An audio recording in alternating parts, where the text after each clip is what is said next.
يعني المكان هذا هنا سوريا والجولان صح؟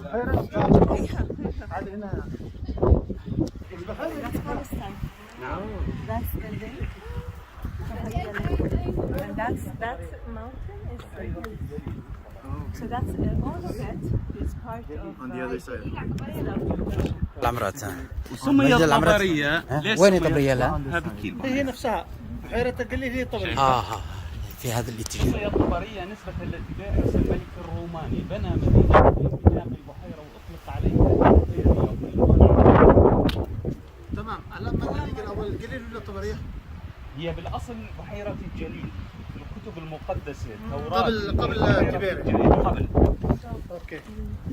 هذا الجولان السوري المحتل احتل في 1967. نعم. هذا الجولان هذا الجولان شايفين الوادي تحت القطع في الصخر هو نهر اليرموك الحد الفاصل بين الأردن والأراضي المحتلة. على اليمين أراضي أردنية، على الشمال محتل من إسرائيل. والقرية اللي في الزاوية الحمة الأردنية آخر قرية في الأردن فيها مياه سخنة كبريتية. ولو الجو صافي راح نشوف بالأعلى سلسلة جبال جنوب لبنان. لبنان تبعد 35 كيلو متر من سوريا. هاي سوريا. هذه سوريا؟ سوريا خلف الجبال هاي كلها. طيب هنا سوريا هلا سوريا الأخضر بعد الجبال. وهذه اللي هنا وهذه اللي هنا هذا الجولان السوري. الجولان السوري. نعم. هذا الجولان. هذا هذه البناء اللي تحت هذا سوريا.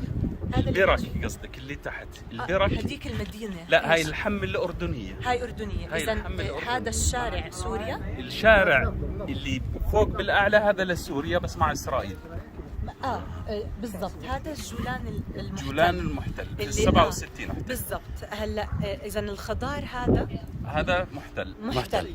على اليمين الحمة آخر قرية في الأردن بلف من خلفها النهر. هذه كلها جبال جولان.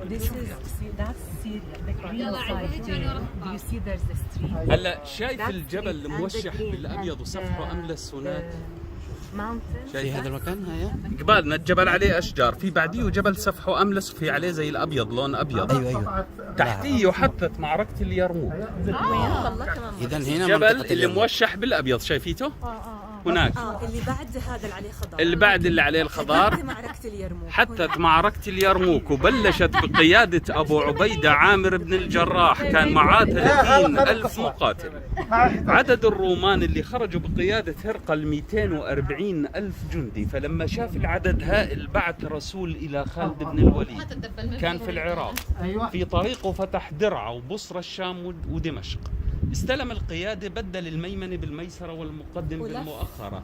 عمل رايات جديدة وأمر الفرسان يلتفوا من خلف الجبال، فدبوا الرعب في قلوب الرومان. هذا الجبل اللي لف حواليه اللي هناك.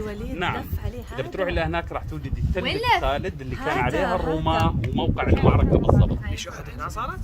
اليرموك. معركة اليرموك. لا مو انا ادري بخالد بن الوليد يفتر على احد. طبعا شتتهم في جبال الجولان. قتل من الرومان 70,000 واستشهد من المسلمين 4,000. كانت آخر محطة للرومان في المنطقة. هرقل حكى وداعا يا سوريا لن نلتقي بعد الآن، وهرب إلى روما.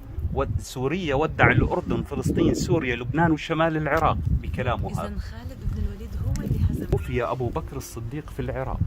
استلم الخلافة عمر بن الخطاب، فأرسل رسول إلى خالد بن الوليد يعزله عن قيادة الجيش ويبلغ بوفاة أبو بكر الصديق. لكن خالد أخفى الموضوع عن المسلمين لحتى ما تزعزع صفوف المسلمين.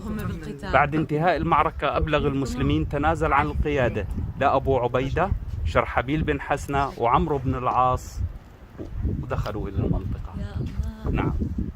خالد بن الوليد نصيب ولا مش حالهم يعني لحد الآن وهم في جامعات فرنسا العسكرية بدرسوا أسلوبه في القتال. كان ماهر يعني. أنت أستاذ تاريخ؟ أنا نحات ودارس الميثولوجيا اليونانية وحضارات ما قبل التاريخ، دراسة ذاتية لوحدي. دراسة ذاتية. أنا من عشاق الميثولوجيا اليونانية. ما شاء الله عليك. طبعا يا إخوان هذه بيوت أهل مقيس ظلت مسكونة لغاية 1907.